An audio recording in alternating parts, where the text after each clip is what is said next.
Aujourd'hui, nous allons regarder comment faire vos CV.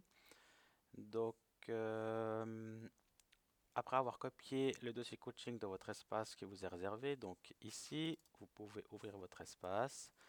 Donc, mettez-vous en affichage 3 colonnes, comme ça vous voyez où vous êtes et ce qu'il y a dans cet emplacement. Donc, chez moi, j'ai le dossier coaching que vous avez renommé avec votre prénom. Ensuite, vous allez dans les docs OP et dans les modèles CV. Dans les modèles CV, vous avez les modèles en PDF et les modèles pour travailler. Donc d'abord, vous allez consulter les modèles en PDF pour voir celui qui vous convient. Donc voilà, ici on a le CV 1, 2, voilà, plusieurs modèles. Pour le départ, vous allez prendre des modèles simples, ça c'est des modèles un peu complexes.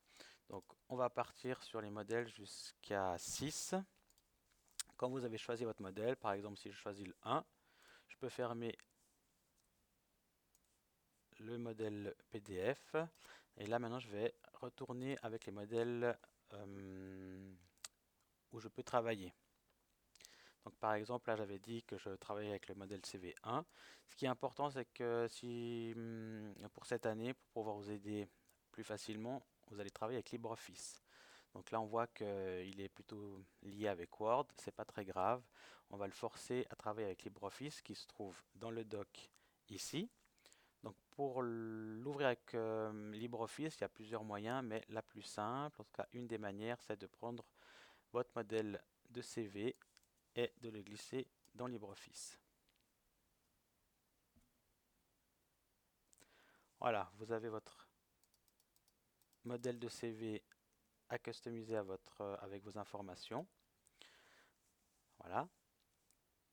Maintenant, ce qui est important pour qu'on soit rapide et que je puisse vous aider, c'est de respecter cette mise en page qui a été faite ici. Vous voyez que c'est bien aligné, les choses sont pensées, toujours les mêmes espaces après chaque paragraphe.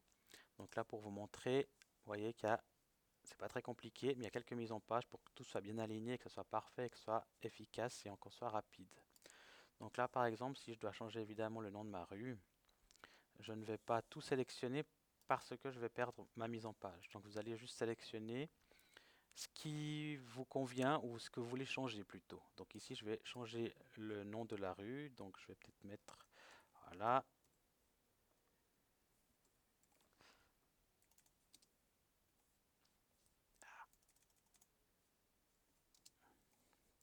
Voilà, et vous voyez que la mise en page est respectée. Ici, si je suis né je vais changer la date, je vais mettre un chiffre. Donc vous voyez que là, je respecte la mise en page. Si par exemple j'avais directement rentré une adresse ici, vous voyez que là, je perds et je devrais refaire ça d'une manière un peu pas très correcte. Donc regardez bien cette mise en page, c'est-à-dire que vous changez seulement ce que vous avez besoin, comme le code postal de la ville. Voilà.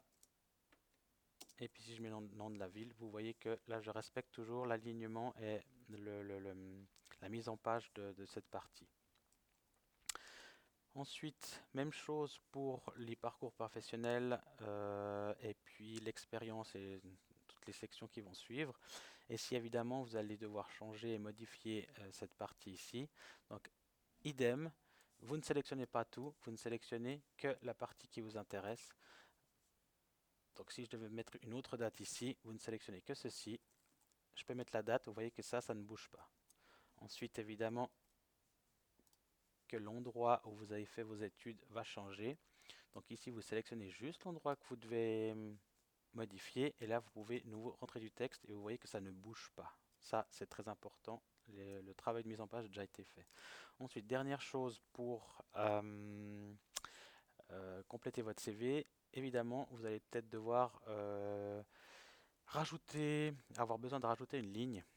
Donc ici, par exemple, pour garder cette mise en page, là, et puis la colonne qui est ici, vous sélectionnez la dernière ligne en entier, hop, vous la copiez.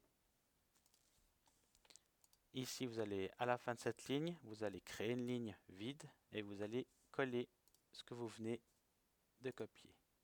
Donc là, vous voyez que je garde la même mise en page. Là, je peux, comme avant, changer la date et changer les informations qui sont de ce côté.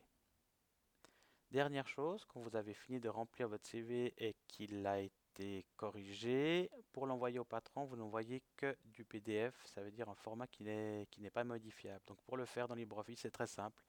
Vous allez à côté, à gauche du petit icône imprimante, ici, exporter au format PDF. Vous cliquez là-dessus. Là, vous le donnez un nom, par exemple CV, et on sait à qui il appartient. Ici, on a peu d'informations sur l'emplacement où on veut l'enregistrer. Donc on va développer la fenêtre de navigation pour le mettre au bon endroit, c'est-à-dire dans mes CV, dans votre espace personnel.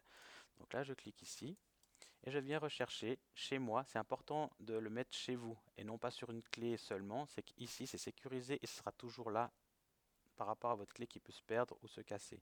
Donc chez moi, coaching, et ici j'ai mes CV. Donc là, il sera classé dans mes CV. Là, j'ai déjà un CV qui est enregistré, donc là, je vais leur donner un petit nom pour que ça fonctionne. Et puis, je fais enregistrer. Voilà, c'est enregistré au format PDF et au bon endroit. Je vous remercie de m'avoir écouté et à bientôt.